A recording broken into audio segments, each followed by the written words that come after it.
Well, let's take a look more closely at the situation on the ground in Ukraine. Ed Arnold, a former British Army officer and research fellow for European security at the Royal United Services Institute, is here at the screen.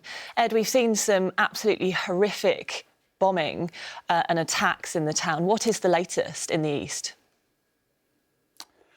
So, as you said, there's an intensification of the Russian offensive in the east, and it's very much focused around the town of Severodonetsk, which is the easternmost portion, which is in Ukrainian control. Elsewhere in the Donbass, actually, Russian forces are switching from offensive to defensive operations, especially in the north and to the east of Kharkiv, to essentially protect their reinforcement and logistics routes. And it shows that Russian forces are adapting because they didn't manage to do that around Kiev in the earlier stages of the war.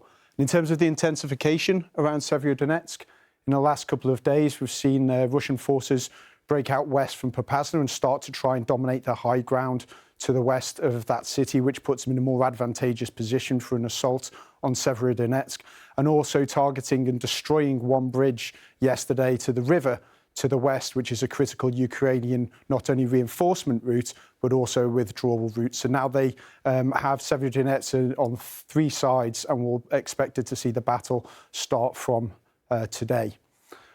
Elsewhere, down in the south of the country, actually, the Russian position is very, very strong at the moment.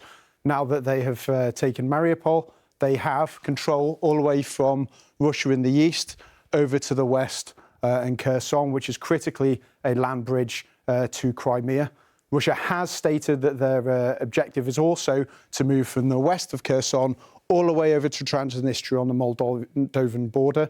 And we've heard reports of troops massing in Kherson for around 6 to 8 weeks now, and we still have not seen the offensive. So the choices now for the Russians are to try and create another land bridge, which is 330k, which is a riskier option, or they might try and consolidate what they have there. And what that enables them to do is actually to try and control the whole of the southern coastline of Ukraine.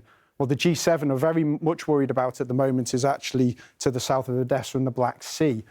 Ukraine is a huge exporter of wheat. 22 million tonnes of grain is currently in silos pre-harvest. And the UN assesses that 36 nations within the region and the globe rely on Russian and Ukrainian wheat, 50% of imports. So at the moment, there's a bit of a food security crisis going here. And what needs to happen for that is for the grain to actually leave via the ports.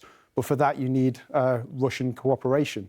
At the UN, that's going to be very difficult because Russia could veto any UN Security Council resolution. It's very difficult to put NATO forces in the Black Sea for the same reasons that it would cause a risk of Russian escalation.